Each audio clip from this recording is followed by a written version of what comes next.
All right, Realtors, today we've got a guy who's been closing deals longer than most agents have had a license.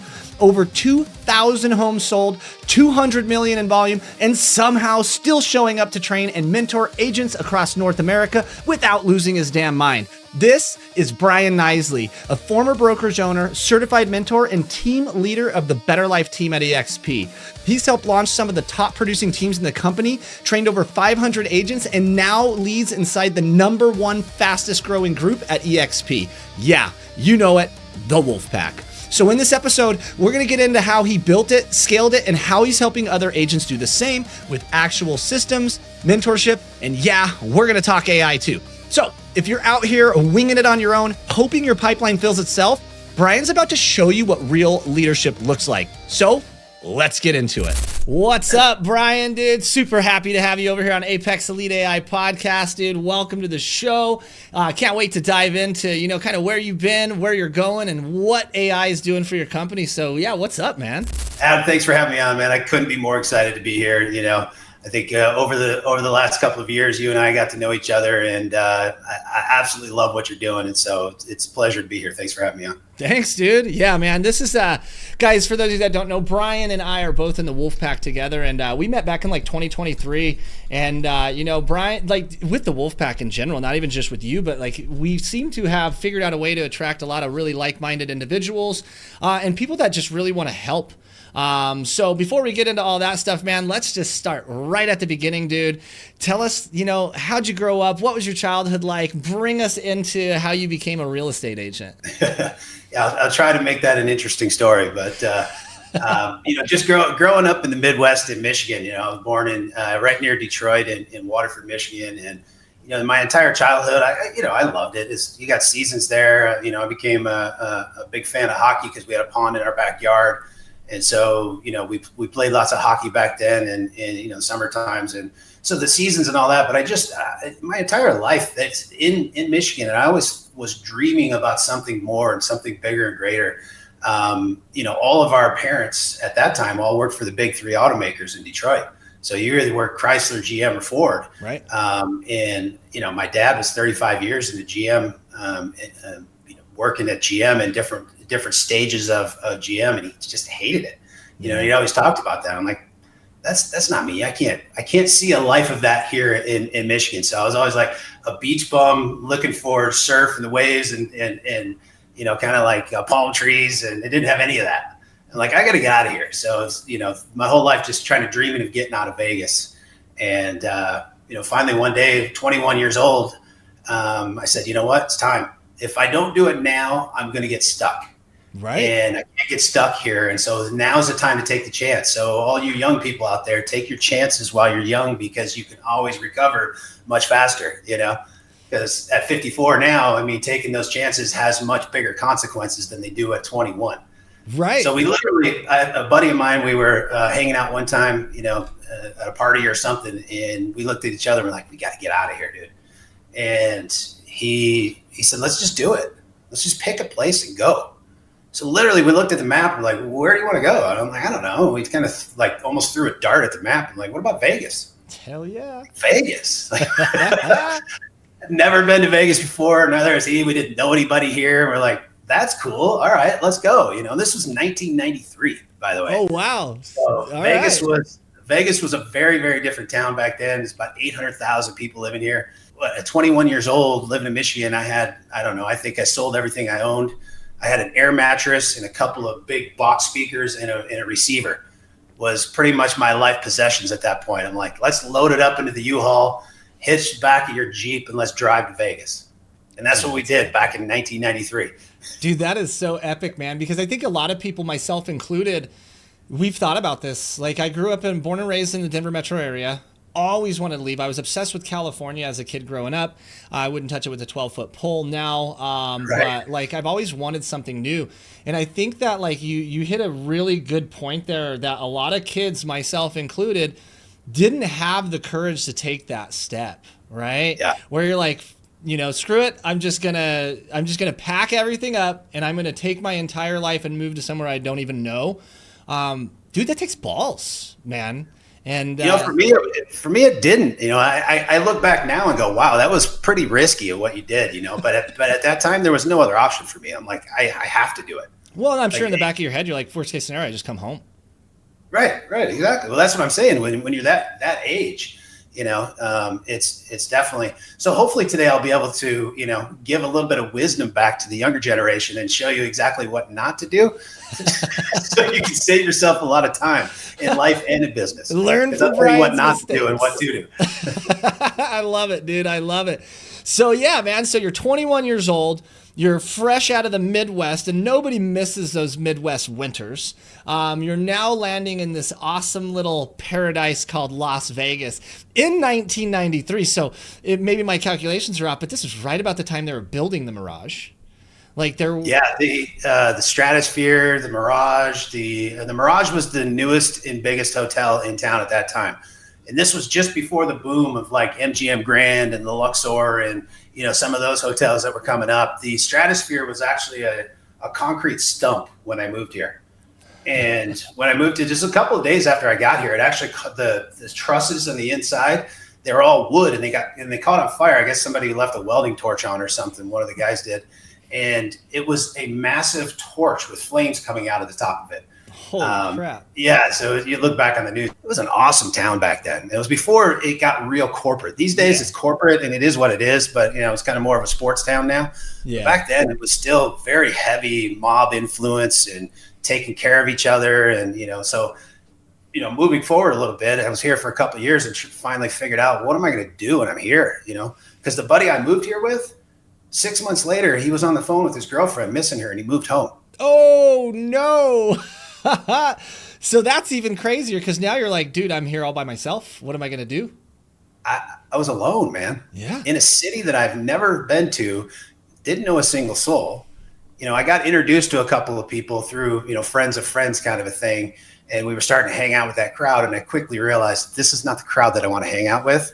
I'm here to kind of do bigger and better things than what I did at home. And the crowd that I started hanging out with was the same shit that I was doing at home. I'm like, So good thing he left, because then I kind of had a fresh start again and a slate that was just clean. And I'll never forget this moment. I was across the street from UNLV at a bar called Tom and Jerry's. Okay. It was like this local, college hangout, and it was Christmas Eve.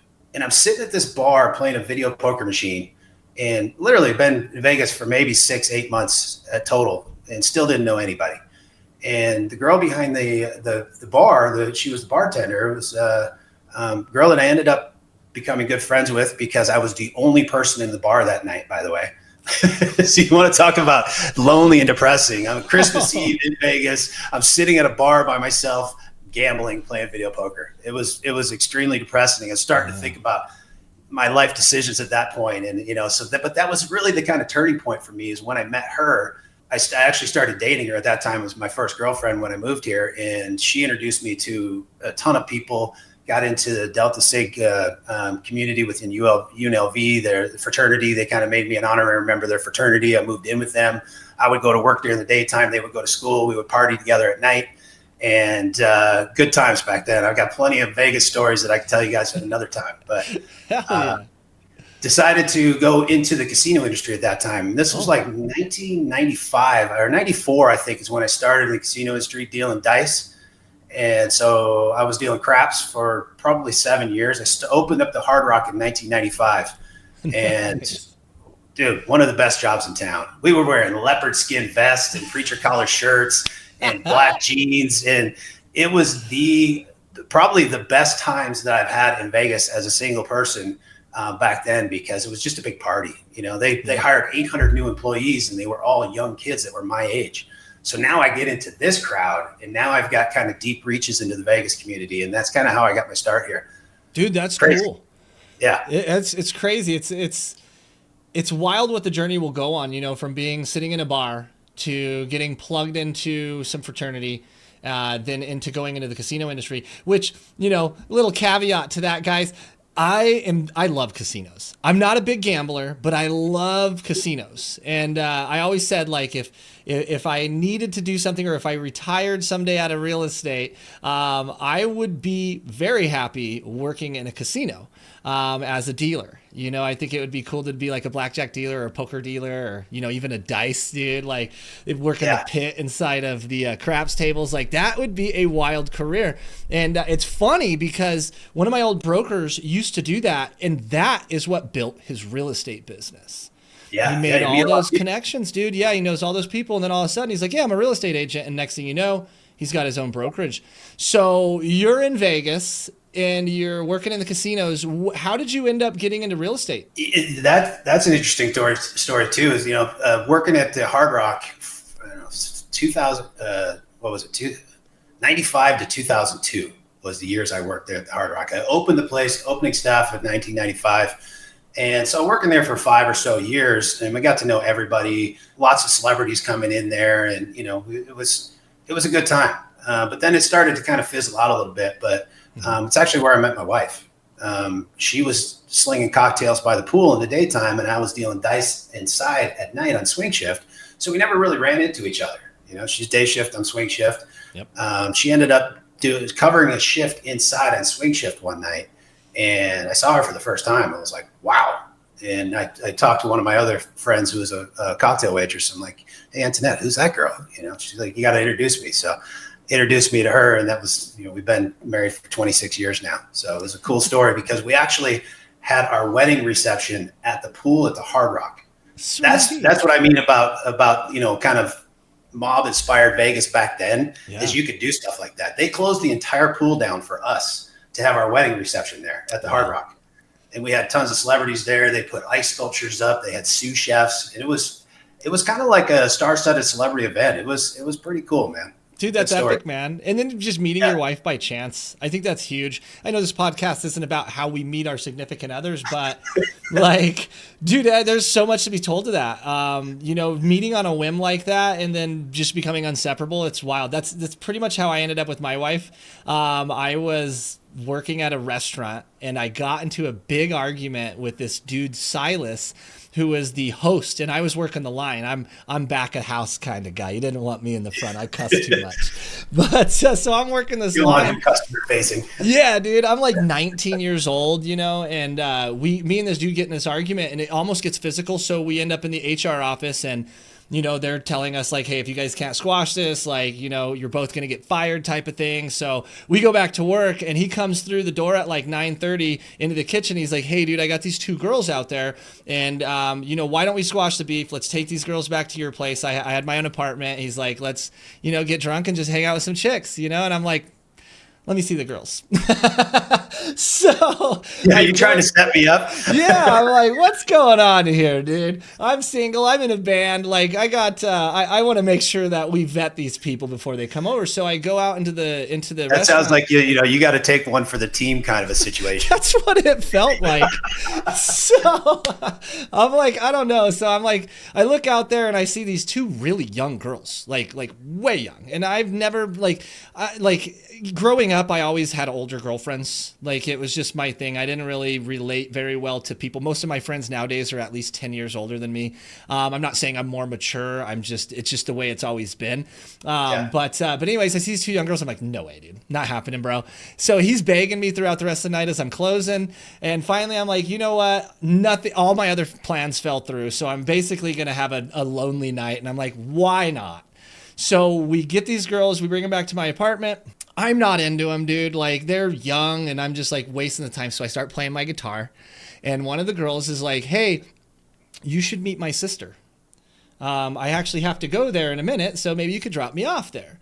So I drop her off at her sister's house and I met my wife that night. Like, nice. It was wild, dude. It was wild. You just never know. Everybody's always out there looking for their wives in the clubs and, and in the wrong spots. And I'm telling you guys, if you just let it come to you, it'll all happen the way it's supposed to. Dude, that's exactly what I was saying. I mean, back then I was in my mid 20s working at the Hard Rock, making $80,000 a year as a dealer, dude, single, in the 90s. That spells early. I should say early late 90s is basically what it was. And I was in my mid 20s. I'm like, I'm never getting married. I'm never settling down until I found her. I'm like, oh, okay. Yeah. Oh, wait. Yes, life has different plans for me. So yeah, 100%. Yeah, I was supposed to be single forever, no kids. Here I am. 41 years old, married for 21 years, got 2 kids, and nothing is what I thought it would be. I was supposed to be a famous musician, and the wild thing is that I wouldn't trade anything where I'm at right now for any of that. Like my childhood dreams, no way, dude. So anyways, I digressed us really good on that one there. And a lot of these people on here came to hear about real estate and AI. So well, let's get into real estate. Let's get into real estate. So how'd you get into real estate? What happened there to make you think, I'm done with $80,000 a year in the casino. I want to go sell real estate and suffer like the rest of us? Yeah, but I think that's just it too. I mean, you talked about, wanting to get in the casino industry. And I'm like, you go there for a couple of years and you'll change your mind. So after, 8 years of that industry and dealing, working weekends and nights and holidays, and anytime anybody has the time off is when you're working. Right. So, it didn't work for the family life anymore. So we said, you know what, honey, you get out first, get licensed in real estate, and you start building up the pipeline, and I'll help you. And that was in 2000. And then roll 3 years later, and she built up a decent sized business enough to get me out of the Hard Rock. And so in 2003, I joined her as a licensed realtor, and we rocked it from 2003 to 2006, which was probably the easiest 3 years in real estate we'll ever see, at least here in Vegas. It was like the boom years. And, she ended up going to work for a builder and was working for D.R. Horton at the time. And, basically sitting on site with a line of people out the door with tickets from a lottery that they won to buy a house. Dude. You actually had to win a lottery to stand in line to buy a house at that time. So she was just sitting on site writing contracts left and right all day long. Damn. Because 2005 and 2006, and all the subprime stuff that was going through, we had, people that were low level, positions buying 2 and 3 houses that should never have been able to buy a single house in the first place. Enter the Dodd-Frank Act. Yeah. So those were great years, and it allows us to get established. And, we started having kids at that point, and the market fell off the bottom. 2006, 2007, 2008 taught us all a lot of lessons. Kind of reinventing myself at that time. I got into the mortgage industry because I wanted to learn everything about real estate, because I just got hit with a baseball bat, from the market really kind of taking a shift. And I'm like, I can't let that happen again. It was a tough learning lesson for everybody. Realized at that point that investing, the investing side of real estate is really kind of my forte and where my interests really lie. And so I started, working with some private capital groups and designing platforms for, buying non-performing note pools and REOs. And then I got introduced to the trustee sale auction at that time. And we were designing a platform to purchase properties at the auction, renovate them, put it back on the market, flip them. We were putting money to work for a big fund out of California. And 8 months into that, we had a huge success with the program. And by the way, this was back in, 2009, basically, when there was probably 800 properties on the calendar at the auction on a daily basis. There was plenty of inventory back then. It was all short sales and REOs that were getting foreclosed on from the 2006 debacle. So really big success. And, I was working with a friend of mine that we became friends, that we were partners in this. And the company said, the private capital group we were working for, like, nah, we're not going to do this anymore. We're going to go back and start doing non-performing note pools and build that out. And we said, no, we're not doing that. So my buddy and I looked at each other like, let's just start our own, asset management company, go raise our own funds and do this ourselves. So that's when I co-founded Paragon Asset Management Group. And over the last 15 years, we flipped well over 200 properties here in the Vegas Valley, anywhere from entry-level condos was where we started out to single-family homes, fixing, cosmetic lipstick on a pig kind of renovations back then. And then we moved into more of the luxury side of the business and doing quality renovations and being one of the top providers of premier renovated properties here in Vegas. Dude, and it was a good run, 15 years. Heck yeah, that's impressive, man. And it just shows your ability to pivot, right? A lot of agents left the industry when the meltdown happened, right? Yeah. And then a few select pivoted, did kind of what you did. You're like, hey, look, if nobody's buying houses and everybody's foreclosing on them, then there's opportunity there on the investment side, right? And all these asset managers back then, they were like, let's buy, these are pennies to the dollar on these houses right now.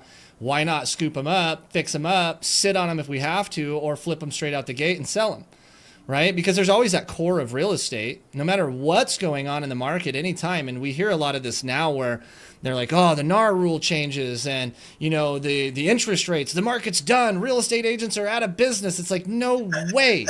Not in a million years. And that's, No, real estate agents were out of business in 2008. If you made it through that, then you realize that it doesn't matter what the market's doing or who's in office or any of that. There's still transactions happening. You just need to put yourself in front of the demand and where it's at. And that's the key, getting yourself in front of those people, right? And this is where a lot of real estate agents don't know.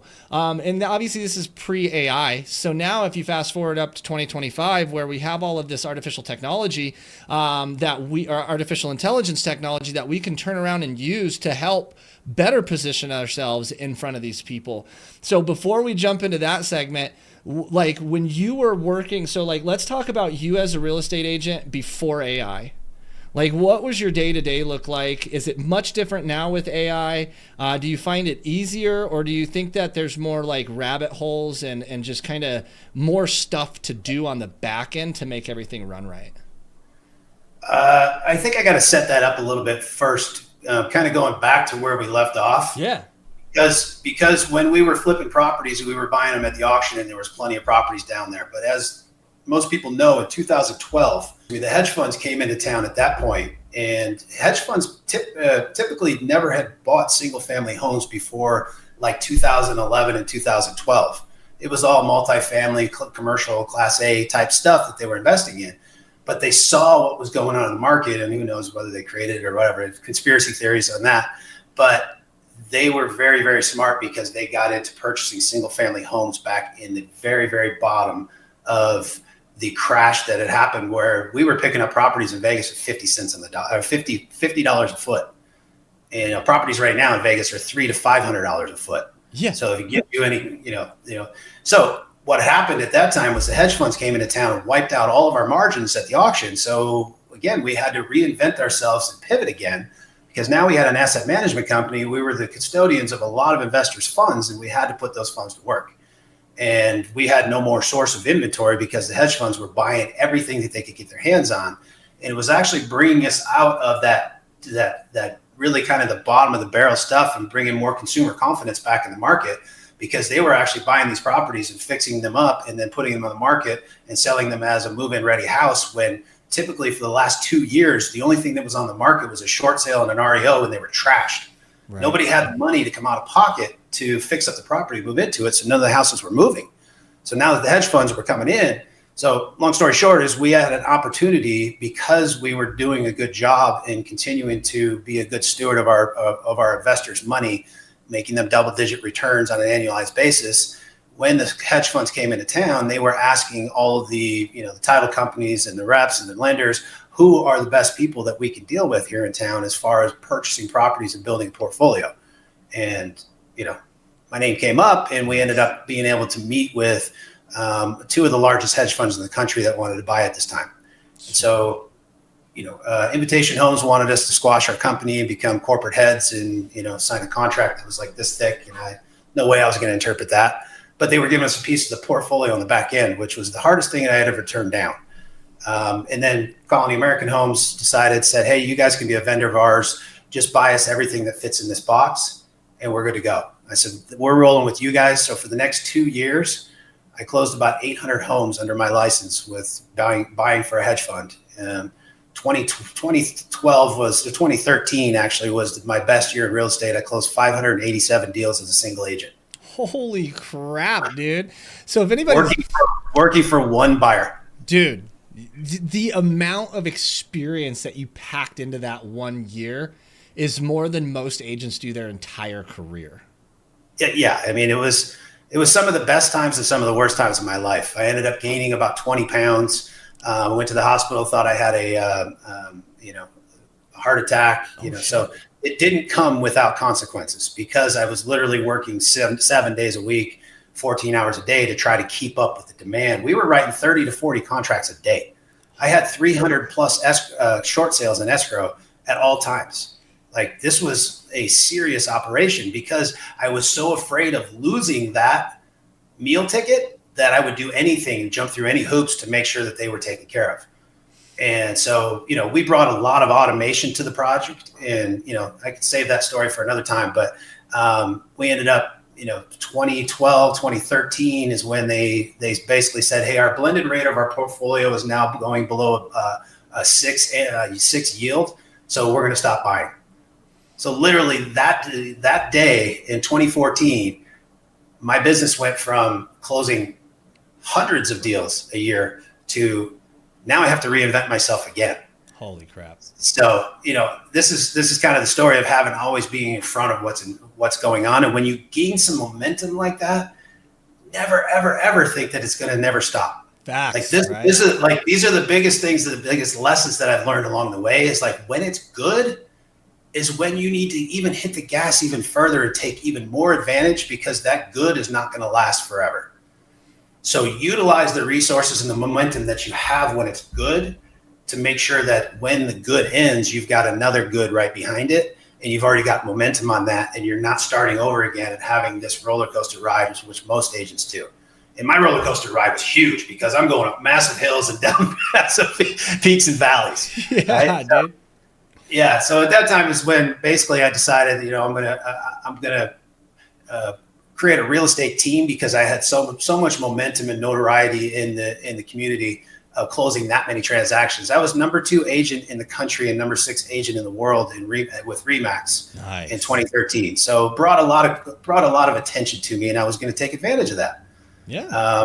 And so I created a team, went over to Keller Williams, became the number 1 team in the Southwest with Keller Williams, and realized that, hey, I can create a brokerage and bring agents on and now step out of production and pass the torch to them. It's like, so my intention was, I want to help as many agents as I can create success in this business, because it's changed my life and I want to see it change their lives. Nice. And that's when, 2015, I opened Better Life Realty, and I brought on about 35 agents at that time.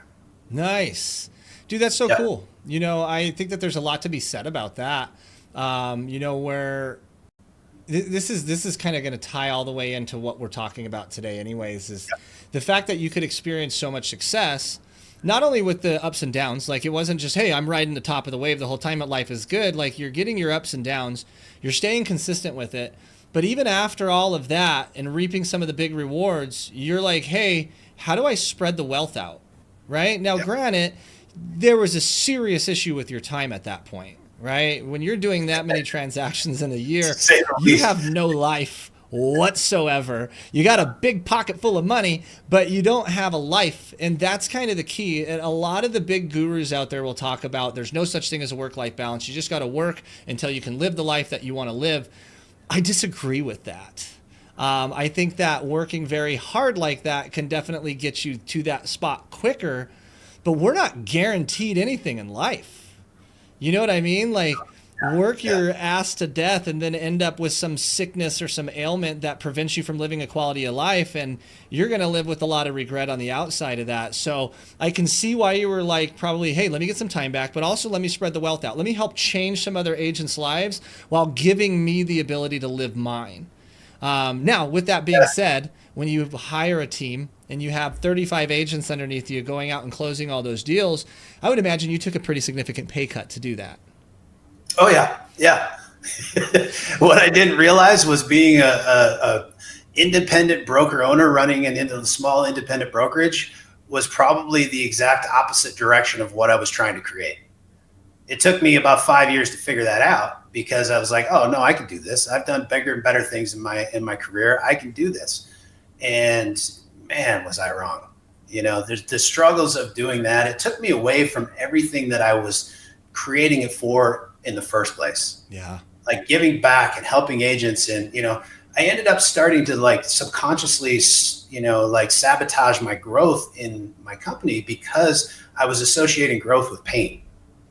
Every time I brought on a new agent, I would have to be onboarding this and that. And obviously with a small independent brokerage, with you not being a producing broker, your margins are very thin. Yeah.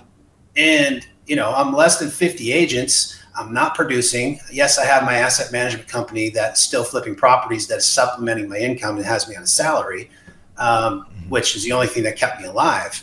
So yeah, I think I like to equate it like a hockey stick, because I do a lot of hockey analogies. Everybody gets into real estate because they want to make money, right? So that's that first level of like, we want to make some money, whether it's 100 grand a year or $1 million a year, it doesn't matter. You want to make money. And then once you start making the money, you want to create more time, because now money's not the issue. Now it's your time is the issue.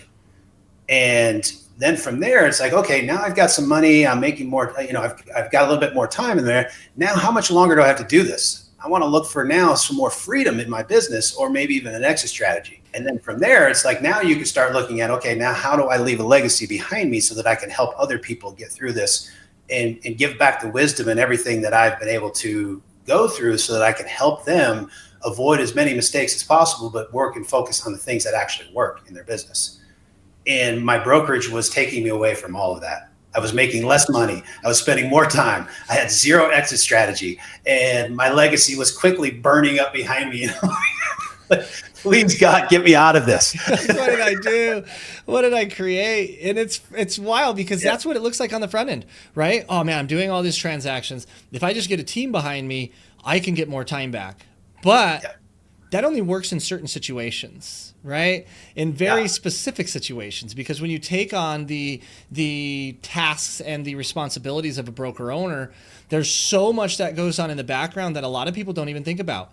Aside from contracts and compliance and storing of all of the documents and insurance and everything that's associated with that. Liability, hand-holding, and then you're a babysitter on top of that. I've never ran a team, but I've been on a team, and I was the top of my team, and I was really the only one on the team that didn't need to be told to work. Everybody else had to be coached all the way through each step, hounded on why they're not answering phone calls, and that puts you into a role where it takes a lot of the joy out of the business.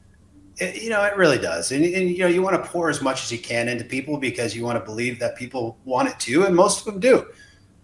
It's just, some are capable of creating success and some are not. And for whatever reason it is, and you can never predetermine who those people are. Like, some people you think it's like, oh, this one's going to be just an absolute rock star, and nothing. And then another agent comes in and you're thinking, man, I don't really know how this one's going to, then they just blow it out of the water. So it's really so it's hard to really determine who to put your time and energy and focus into. And by then it's already too late. It's like, I've already spent 6 months of training this agent, and now they're either going to produce or they're not, So I think that kind of led me into where I'm at now. It's like, okay, close to 8 years into the brokerage, I'm like, I can't continue to do this the way that I'm going right now. Right. And that's when I started looking for alternates. And that's kind of when I met Mike Sherrard and Connor and the Wolfpack and Garth, and we started having conversations about what it looks like to have a completely different business model. And once I saw the numbers on that, and I saw the opportunities that I can not only give for myself, but my agents, because as any independent brokerage or any brokerage owner or team leader out there knows, it's like, it's not just about you anymore. Right. You have a lot of people that are underneath you to depend on you, and they, to feed their families. Yeah. And so when you make a decision like that, that decision has to be not just for you, but everybody in the organization, and giving additional opportunities for everybody in the organization.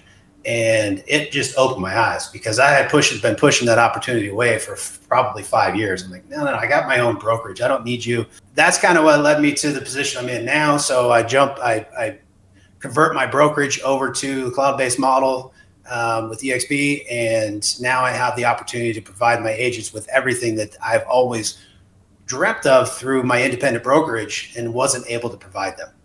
And created a mega team with EXP, and here I am 2 years later. Heck yeah. Dude, I think that's kind of one of the things that a lot of people don't understand about the difference between being a broker owner and being with an organization that can allow you to still operate like that, but taking all that liability off. And not only that, but providing a lot of training and support on the back end for agents getting in, which allows you to focus on your specialties while still being able to provide for those agents. So that's huge, man. So you found the Wolfpack, you found Mike Sherrard and Garth and Connor, who are all amazing people. Mike Sherrard for sure is definitely heavily responsible for why my life is going the way that it is right now. When I joined the Wolfpack back in 2023, story. I, was just a struggling agent, just making things work at 100% brokerage. And I was actually with EXP once before in 2017. I was on a broker that converted to EXP. And this is the thing that I think a lot of people don't understand. And we do have a lot of people on this channel, from new agents to broker owners. So I think that one of the things that people don't realize is the simplicity of taking an entire brokerage, bringing it into a different ecosystem like EXP, letting them take all of those major responsibilities and headaches that really, they're the thieves of joy of what we do. They handle that, right? I was alone on a lonely island as an independent broker owner, dude. You have no idea. What it looked like from the outside is like, man, this dude is successful. He's got his own brokerage. He's living the high life. And really behind closed doors, I was in my office with my head in my hands half the time going, what the hell is going on? So perception is everything, especially when you're running a brokerage. So you have to have that perception out there. But I was struggling, man, struggling. Yeah. Dude, I think a lot of people are. I've never been a broker owner myself, but I've been involved in a lot of the CRM and building of brokerages, as far as, building up their ISA teams and, their CRMs and, helping them implement AI. And I see a lot of what you're saying, like just absolute stress, no enjoyment. And it sucks because this is such a fun thing to do if you do it right. There's no job on earth like being a real estate agent. I said earlier in the call that I wouldn't go back to being a touring musician for anything, because the life that I'm allowed to live based on what real estate like is not only very similar to music, but dude, I have the time, right? I can go watch the kids' games. I can make sure that I take my daughter to jiu-jitsu. I can do all of these other things. Then I don't have to ask people permission to take the time off and then have that guilt, or think like, oh my gosh, if I leave this post right now for 10 minutes or 10 hours and come back, will the place still be standing? And that is, dude, that's a lot of stress for one guy to hold on to for multiple years like that. So that's funny that you mentioned that too, because now it's like, I'm happy again, dude. I'm excited about the industry again. Doing something for close to 25 years, it's hard to get excited about it again. But I'm now reinvigorated and excited about it again. And I've actually now, I went from local and small to global and huge now. And I've gotten rid of all of the things that weren't working. And now I brought in all the things that are working now. So now my entire focus is now outward focus of now helping 100 agents get to where they want to go in their business. And I'm so much, I believe in this cause so much, and I believe in the opportunity so much, that I've now walked away from everything else, all of my other revenue streams that I've had, to spend my entire focus on, so I've walked away from my asset management company. I exited from that last year. I just walked away from my mega team.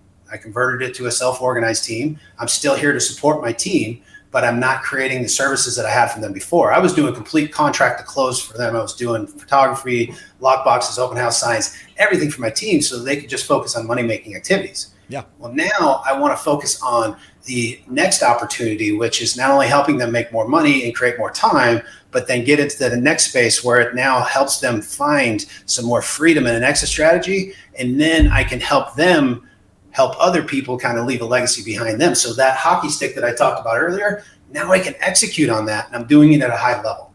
And so I walked away from all of my other revenue streams and going full on, head on into this, to help 100 agents every single year get to where they want to go in their business. Dude, that's amazing, man. And this is exactly what the Wolfpack is in a nutshell.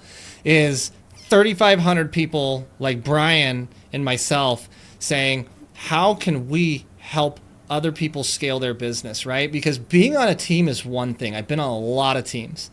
One thing I never learned in the team was how to build a sustainable business. I learned how to do money generating activities that were provided by a lead source that was paid for by the team owner. So when I left my Zillow team and I joined HomeSmart to get 100% commission because I earned it. Like, you got 100% of nothing. I got 100% of nothing. And then all of a sudden 50% of something is a lot better than 100% of nothing, right? And I realized that, and I think a lot of people realize this that are on teams. This is nothing against teams. I think teams are a wonderful way to start your career. Oh, Wonderful absolutely. way to go and get a lot of past clients really quick. But you're lacking on what really makes people successful, and that is the branding of yourself, the building of your systems inside of your business, and making that something that's scalable and sustainable. And you just don't get that on the team atmosphere. And correct me if I'm wrong, but I think you probably recognize that. And we're like, I could sit here and I can feed agents deals all day, but what happens when I stop? You got a team of, let's say, let's go back to your 39 agents, right? You decide to stop one day. What do? Right? I would assume that a few of them would probably fall out of the industry because they wouldn't have had the proper education, the proper training, or know what needs to be done to turn their business into something that's sustainable on their end, which is what you're now allowed to do inside the Wolfpack, because you don't have all of those administrative and liability stuff that's going on in the background, where you can actually focus on an agent and say, hey, we can create something that's like a team here, but I'm going to teach you how to build a business that you can run no matter where you go. Yeah, it's 1,000 times better than a team. Yeah. Because you're building yourself, you're building your brand, and in real estate, you are the commodity. And the more you're able to build yourself and your brand and your systems and your consistency, the more success you're going to have and the longevity you're going to have in this business. And again, being able to exit at some point is something you need to think about at the very beginning of your career, not at the end, like me. Right. Yeah. 5 years now, I'm thinking, okay, now I need an exit strategy. Well, I should have started that exit strategy 25 years ago. So agents that think that they're producing, and don't get me wrong, transactional real estate creates a good life. I've created a lot of good things in my life through transactional real estate. But now I'm 54 years old, looking back, going, man, I wish I would have started on this a lot sooner. So now that's what I'm trying to give back to agents. It's like, yes, let's get you producing, because that's first and foremost. We need to make money. We need to get to that mark of where you say you want to be on an annual basis, and hopefully surpass that, and then give you a little bit of time back. And now what we're going to do with that time is now we're going to work on additional sources of income, passive residual income, equity ownership in your business or in real estate, ideally both of those things. And now it takes a little bit of production, a little bit of pressure off of your production business in order for you now to create some longevity in the business and be able to ride out those peaks and valleys and waves along the way. So, and it's not that difficult. Like, people make, and I'm not saying real estate's not hard. Real estate's very, very hard, but it's not that difficult. Right.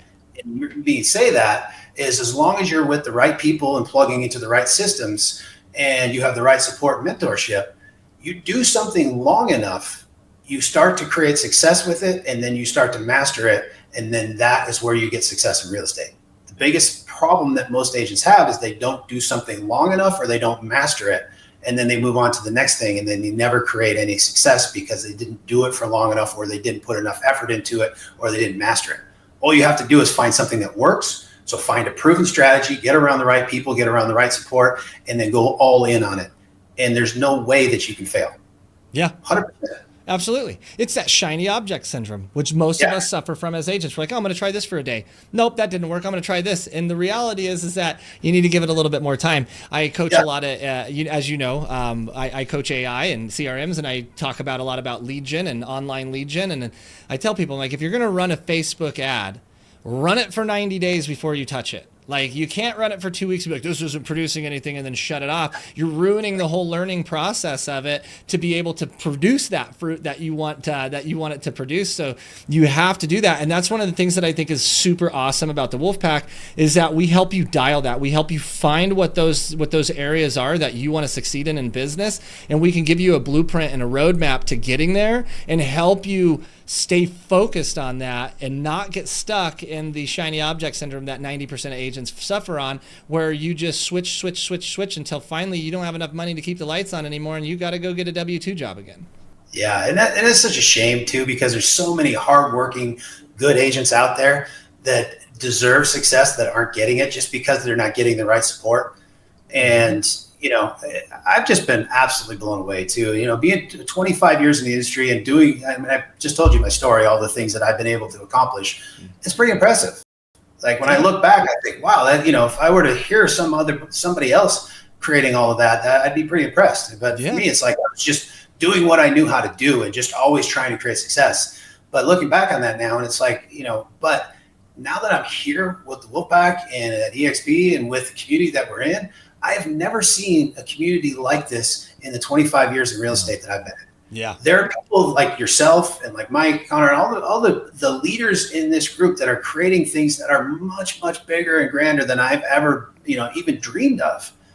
And now I have the opportunity to be business partners with somebody that has a vested interest in me doing well in my business. Yes. It's the greatest business model I've ever seen in real estate. And like I said, I'm so bought in and sold on it that I walked away from everything else that I was doing in order to fully 100% focus on this and this alone. Yeah. Because this is what's going to create my legacy and my exit out of the business. Absolutely. And help other people do the same thing. And help other people. Right. And that's what it's always funny because, we don't recruit, we attract.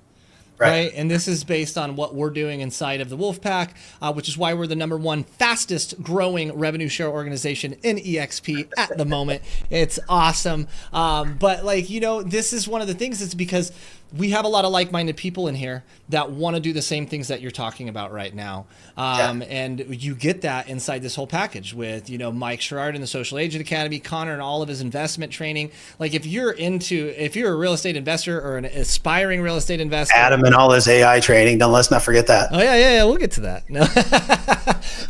But yeah, I mean, there's Inman Awards Innovator of the Year for AI. I mean, let's pump you up a little bit here. Stop it. What you're doing, and it blows my mind how forward we are in the AI space. Yeah. Like I'm jumping into this training that we have in AI, and it's literally blowing my mind every single day. I can't get enough of it, and how much time and efficiency it's creating in my business right now. And then being able to now share that with other agents so that they can go out and create that success. It's invaluable. I mean, literally, it's like I've never seen anything like it. It's incredible. Yeah, no, I would challenge anybody watching this podcast right now, go out there, do your research, do some ChatGPT deep research, try to find anybody that's doing what we're doing over here at the Wolfpack. I've been with 10 brokerages since 2017, so let's say I've tasted the buffet, right? Yeah. I've never, ever been surrounded by people like this, like with a vested interest in our success. And it goes kind of along with the EXP model where most people are like, hey, this is a pyramid scheme, right? And it's like, it's the furthest thing from it, right? Like this is a situation where we bring agents on regularly that are struggling, that are like, hey, I know real estate's for me. I'm just not getting my traction where I need it. Maybe you guys can help. And then they come into our ecosystem here and they get access to all of these trainings. They get access to all of these mastermind calls, and they literally get all the ingredients to create a 7-figure a year real estate business. All they have to do is execute. There's no other brokerage out there that's going to do this. Yeah. And I would say group, and we haven't even tapped into what EXP provides. Right. We were just tapping into what the Wolfpack provides within the EXP. So it's really important that if you were ever considering it, which I look at the business models that are out there right now. I'm like, I don't know how everybody isn't with a cloud-based business model that's allowing them to create an exit strategy out of the business at some point, but and reward you for production and growth. Like you should be getting rewarded for the things that you're doing in your brokerage. And if you're not, take a look at where you're at and some alternatives to that. Come talk to myself or come talk to Adam, especially if you're an independent brokerage owner struggling to keep the lights on and you're like up to here and water just can't breathe. Yeah. Trust me, I know what that's like. I've been there. And so I'd be happy to have that conversation. But just jumping back into production this year for myself, it's like I need to go back out there. And I love doing this now too, because I have my boots on the ground out there. If I'm going to teach agents how to produce, I need to be doing it myself. Yep. And when I was a non-producing broker, it was really hard to be, on the forefront of things that are working or not working. Yeah, you had a bunch of theory of things like this, like go do this and you'll create success. Now I go create success and attract people through my production and success. I'm 2 years into EXP, and next week I'll be a 2-time icon at EXP, Dude. Which means every year that I've been with EXP, the $16,000 that I paid into a cap, it gets paid back through the form of stock awards through the company. So they're literally paying me to be here. Yeah. Unbelievable. It's crazy. But just going back to the production side of not only what we have in the Wolfpack, but what EXP provides as well, I jumping into these revenues programs. I'm closing a deal a month right now from our revenues program, which is basically giving me leads that I don't have to pay for until I close on them. So this is free business that's coming through the door that I'm adding another one deal on average a month through our revenues program. And all I did was create some connections and apply to these programs, and they put me in.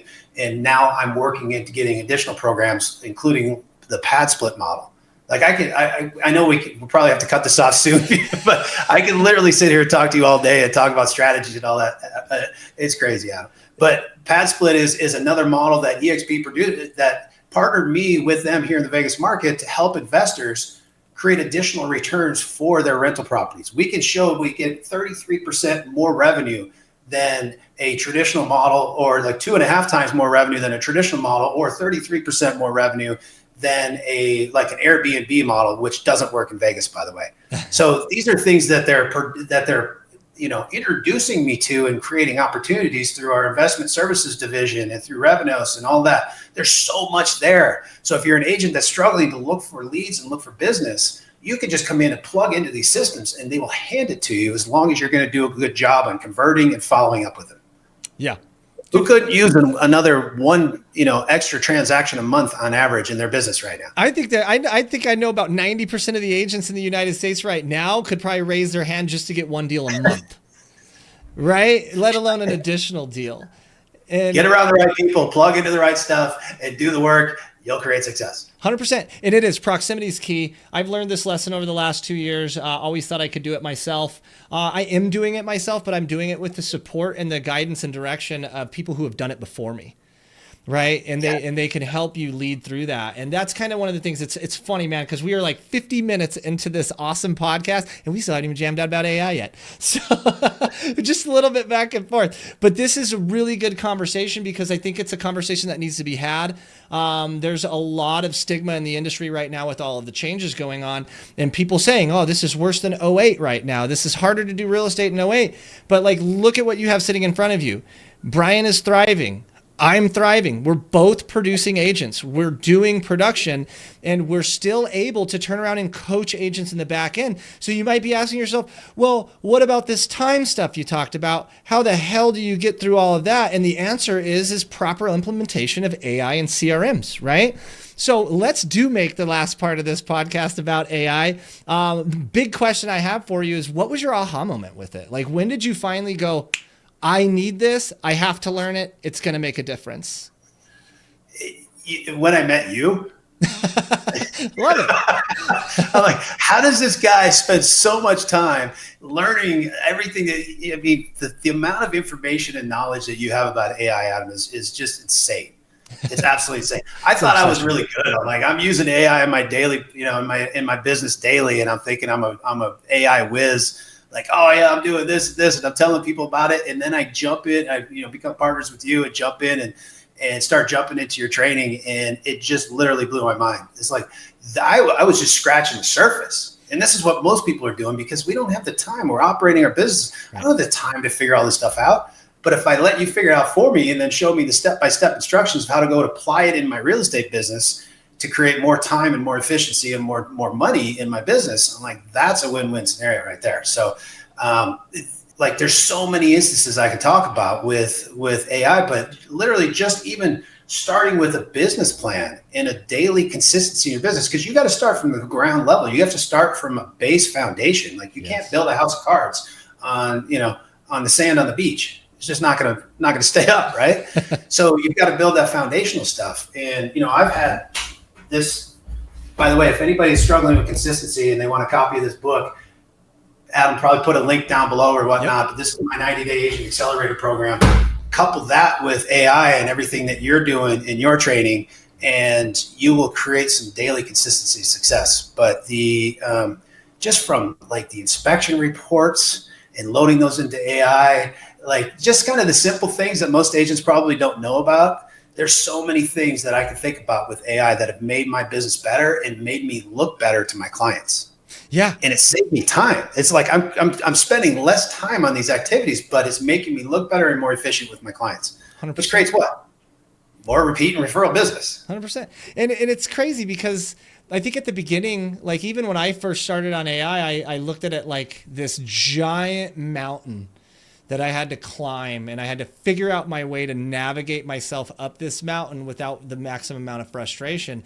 And the reality is that it was very easy, to implement. There was some learning curves as far as getting into the woods on like, machine learning, unstructured and structured data, and, how large language models work, all that kind of geeky stuff, which is why, like you're like, hey, I'll just let you figure all that out. This is the proximity we're talking about, right? I have an unhealthy obsession with artificial intelligence and customer relationship management software. This is what I do on my free time. Now, you might be looking into the camera right now going, who in their right mind would want to do that? Well, this psychopath right here, okay? I am absolutely... for you, trust me. I've spent hours and hours and hours and weeks and months going down rabbit holes and just going, what am I doing? It's crazy, man. So that's what I do is I like to be able to enjoy myself, and it's actually enjoyable for me to go out and research this AI on a developer level and then figure out how to implement it for practical applications in real estate and then bring it to the group. So then that way you guys can implement it and not have to spend the amount of time that gets put into that. And I can just share the wealth with everybody. And that's kind of like the big thing, and you came into, cause we've both been with EXP for about the same time. I did March of 2023. And, it took a while. Like I think from March to October, I was kind of quiet in the group. And then when EXPCon came in October, I got to sit down with some people and they started picking my brain. And the next thing you know, they're like, oh my God, you're going to be the AI guy for the group. I had no idea that like everybody else didn't know this stuff. I was just quietly in the background making AI run my entire business for me. I thought everybody was doing it. And then when I found out that they weren't, and Louie and Mike and Jeremy are like, dude, you got to drop a course on this. Like, let's start a whole community. Like, this is your thing. And I finally realized, like, oh my gosh, this could be my offering to help other agents level up in life. So that's where that main primary focus went onto it. And then you came into Apex Elite AI, a few months ago, right? Like we've been jamming out AI, but you actually came into the program a few months ago. And what would you say is kind of the biggest difference between how you were running your real estate business then and what it's looking like now with implementing some of these AI techniques? Well, I'll give you just a small example of what happened to me over the weekend. Okay. I'm switching CRMs from KV Core over to Lofty, and I had to switch my DNS servers from where they were back to GoDaddy. And so I switched all that over myself, and that world is kind of foreign to me, but I can figure it out. I'm going to use AI to help me figure out what to do there. Yeah. But this is where it really came in. It was like, once I switched over, I didn't realize that changing those DNS servers was going to change the settings in my Google Workspace. So none of my team emails were now working. So now I've got agents calling me saying, hey, I'm not being able to send or receive emails. What's going on? Yeah. That's a serious problem that needs to be fixed like right now, right? People got to run a business. So I didn't know what was happening. So guess what? Because of the AI training that you guys provide, is I now know that I can go into Google AI Studio. I could share my screen with Google AI Studio, and it can walk me through voice to voice, take control of my screen, and show me exactly what I need to do to change those settings. And I was able to make those fixes. And this is stuff that was blowing my mind because I don't know how to do that stuff. Right. I mean, I'm having to copy codes that were like this long into the DNS servers and switch this. It's foreign stuff to me, but I was able to do it without having to stay on hold for hours and hours and hours on, with support. Yep. With either GoDaddy or Google or wherever I had to go with Lofty and all that. So just stuff like that. And that's stuff that I would not have been able to do without being introduced to this training and diving into it. So it's literally like, where do you need the most help in your business? Where do you need to be most efficient and effective in your business? That's the part of the training that I'm going to go to first. And then in my other time, I'm going to start diving into some of the other training because it's going to give me ideas about other things that I didn't even know about. And that's kind of what it was for me. It's like now I'm implementing things in my business that I didn't even think I was going to do. Yeah. that you didn't even think that you'd have the technical skill knowledge, right? So, and this is where a lot of the agents are sitting. I talk to agents every day coming in off of my YouTube channel. You guys see the number below. If you got any questions, you can always call me. But one of the biggest things that they say is that I'm not techie enough. So what would you say to an agent who's just watching AI from the outside thinking that they're not techie enough to do this? What if you could have a 15-second rebuttal for them, what would you tell them? I would say it doesn't matter, because you don't have to be. If you have like the training that we have access to, all you have to do is go look for what you need to do. And there's literally step-by-step instructions of how to implement it. Yep. So as long as you could follow like paint by numbers, 1, 2, 3, then you can implement it in your business. Heck yeah. You don't need to be techie. Dude, I love the paint by numbers reference. Not only do I love paint by numbers because that's the kind of guy I am. I'm like, let's paint by numbers. I don't want to pick what color, but that's a great reference because that's it, right? Like no matter what you want to do in your business, somebody in this organization has started to do it. And if they haven't, we're going to show you the path how to bring that to market for other agents. Well, look what happened to you. This is what's talking about being in the right room with the right people and the right support. Yeah. You have all of this knowledge and you have this skill set that most people aren't capable of harnessing. And now we've turned that into, because you were with Louie and with Jeremy and with Mike, they lifted you to a higher level of saying, hey, you need to put this together in a training program that's going to help all of our agents grow their business and produce and attract more people into their business. And would you have done that anywhere else? I wouldn't have done it. Like flat out, dude. I sit here and I think about the process of what's happened over the last 2 years. And in my head, it's like an 80s montage, right? Like it's when the idea of becoming an artificial intelligence and CRM coach came onto the table, I had serious imposter syndrome. You know, so Mike and Louie and Jeremy, they were not taking any crap. They were like, look, dude, you're doing this. Like, we're going to show you what to do. You're going to do it. You're going to build it. But at the end of this, it's going to change your life. And there was resistance there, man. There was a couple of times, like, I don't think a lot of people do not know what it actually takes to create a course and a community and to make this something that people can actually understand, right? Like, it's one thing to show somebody how to do something. It's another thing to teach them, right? So this was lots of very long nights sitting in my basement where I'm at right now in my studio, recording tutorials and running through all these hiccups and having all these doubts and stuff like that. And man, I'll tell you, there was times where I'm like, I hit Louie up. I'm like, I don't think I can do this, dude. Like, this is insane. I don't know what I'm doing. And he's like, just keep he hits you in his Scottish accent and said, knock it off. Yeah, pretty much.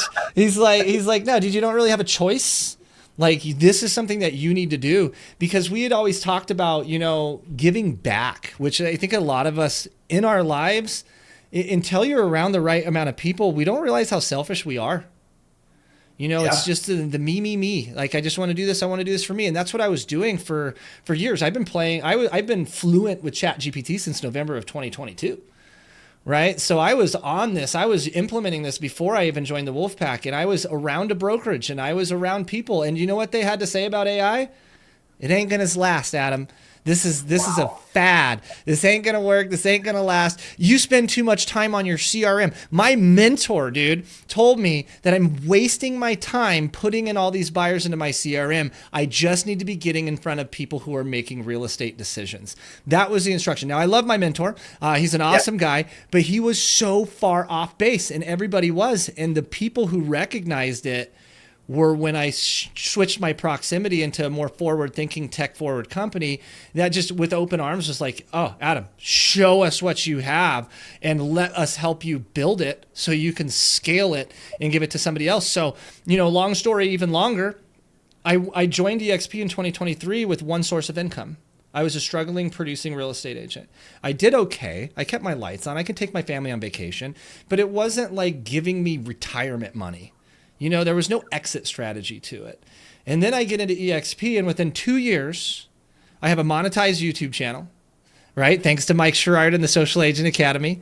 I have an accounting system in my business that is bar none. Could I have found this somewhere else? Yeah. But the way that Louie showed it to me the way that Louis has inside of his teachings and his trainings, how to implement this accounting system. It changed my business. It gamified my business to where instead of gutting it every year or every time I get paid, I would actually treat this as like a game where I'm like trying to stack tokens, right? Where I'm like, oh my gosh, all right, I've got a bunch of money in my salary account. I got profit account. Family and I are going to Florida this quarter, and we're doing all these other things, right? And then you take it even a step further down, and like Jeremy's like, yo, I know that you love online lead gen and stuff, but you ever thought about the customer journey and how to do this organically? And then it's like, no, like not really. I come from a rock band, and my friends, they look at me as some weird guitar playing stoner dude, so they don't want to buy houses from me. And he's like, no, you don't get it, right? Like, let me show you how. So he's implemented he's taught me multiple strategies that I've implemented in to give a more of a relationship and less of a transactional real estate business, which has changed the game. And then they turn around and they forced me, I'm going to go ahead and use the word force. They forced me to create this AI program, and it was the best thing that I've done in my entire life. So now I sit here in July of 2025 with a monetized YouTube channel, a good steady production business, a revenue share organization, stock portfolio, and then Apex Elite AI. Guys, like, this is nuts. And none of this would have happened if it wasn't for being around these people that actually cared. And the wild thing is that a lot of you guys that are listening to this story right now are probably like, yeah, Adam, that's great. What's their cut? 0. Right. They never took a dime. Guys. We get paid through EXP, right? This is money that you're going to be giving away in a split unless you're at 100% brokerage. And if you're at 100% brokerage, welcome to Lonely Island with no training. Right. So when I came over to EXP, my thought was like, I can pay a split again. It's an 80-20 split and a $16,000 cap. That's nothing.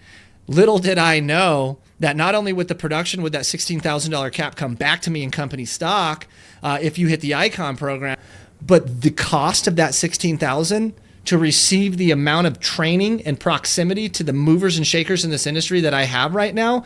I'm telling you right now, people that are not in this organization that have a big budget will spend hundreds and hundreds of thousands of dollars a year to get access to people like this. And we do it for free. Mike's never taken anything from me. Louie's never taken anything. Jeremy's never taken anything from me. We're 2 years into this and we're still building. I still get morning texts from Jeremy. He's like, what are you doing today for yourself? What are you doing today? What's one thing you're doing for your business? What's one thing you're doing to help somebody else that's outside of work?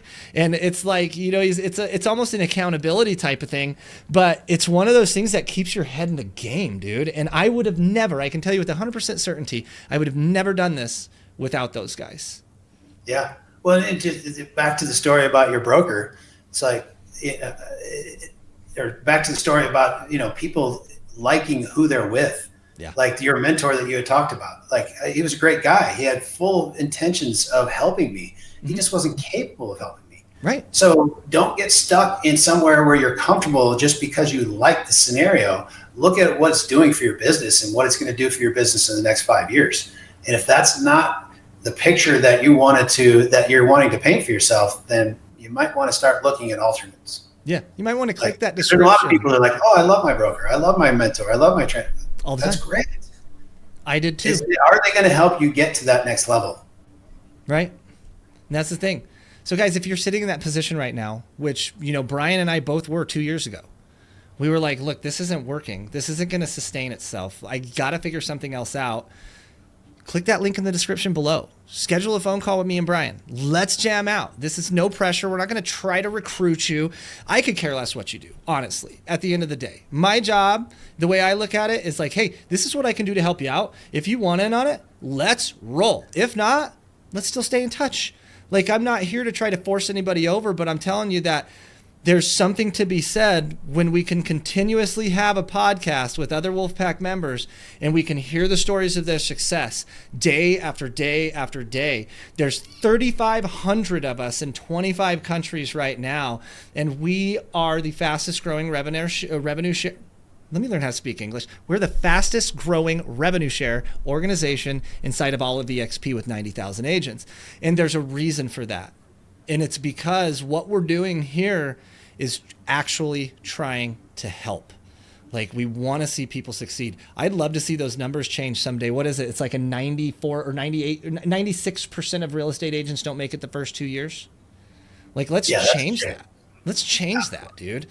Like, this is the key. This is what can happen. So guys, if you're interested in this, like, let's rock and roll. Links in the description below. We can just have a totally chill conversation, let you know what's in, and if it's a right fit for you, we can take the next steps. If it's not, then like, hey, keep watching the YouTube channel. You guys know I give a bunch of stuff away for free anyway. So let's rock and roll. So Bryan, dude, it has been an awesome hour hanging out with you here. I try to keep these around an hour because people just drop off. But this has been an amazing conversation. We're definitely going to do this again. I want to do like a checkup where we meet back up here in about like 3 or 4 months and just kind of see where the industry is changing. I know that you went through some changes this year by going back into production and doing a team, but a what's it called? A self-producing team. Self-organized team. Self-organized team. That's right. See, I've still got some stuff to learn too. But this is what takes away a lot of those weights, man. And Bryan, dude, you've got some serious resume experience to be speaking on this stuff. So I'm going to make sure that I link everything below. I'm going to link all your socials below. Make sure that people know where to contact you. We'll get the link to your 90-day workbook right there because that's going to be huge and key, especially if you plug it with AI. It'll be wild. But before we go, dude, what's the one thing you'd want to tell any agent right now that's just kind of in a spot where they don't know what step to take next? Get around the right people. That's it. You get around the right people that are going to guide you and provide you with the right systems, tools, training, and mentorship. There's nothing that you can't do. And we've proven that, you and I both. You get around the right people and good things happen. So find your tribe wherever that is, whether it's with us or with anybody else. If you're stuck, you're not a tree, move. Like, make it happen. Don't get comfortable. That's it. If you want to have a conversation, like Adam said, I'm happy to help anybody. I don't care where you are. Yep. Like, I come from abundance. I want to help everybody because I know eventually you're going to see this model and you're going to see it for what it is, like I did, and you're going to want to make the jump. If you don't, great. I'm still going to help you no matter where you're at. So reach out. I'm happy to help guide you wherever you want to go. Absolutely love it, guys. That is a perfect example of the ecosystem you get inside the Wolfpack. So guys, awesome. Bryan, thank you so much again for being on the podcast. We're going to have you back soon. Let's throw those horns up and let's wish everybody the best day ever. We'll see you guys later. Yo, that's the kind of episode that makes you sit up and realize you don't need more chaos. You just need better systems. Bryan didn't just drop value. He laid out exactly how he's helping agents build something sustainable, scalable, and actually enjoyable. So here's the deal. If you're a solo agent burning out or a team leader stuck duct taping things together, why not plug into a model that's already built? So when you partner with us through the Wolfpack, here's what you're going to get completely free. You're going to get the Social Agent Academy Pro with Mike Sherrard. This is the #1 course for real estate and social media in the entire industry. Then you get Predictable Productions with Louis Galt, which is your systems, time management, and ops on lock. He's the #1 in the industry, in my opinion, on that too. You're going to get Foundations Builder with Jeremy Kane, which is your organic lead gen and partner-based growth system. Then you get Agent Prompt University, my full AI and CRM training built just for realtors, and free access to Apex Elite AI.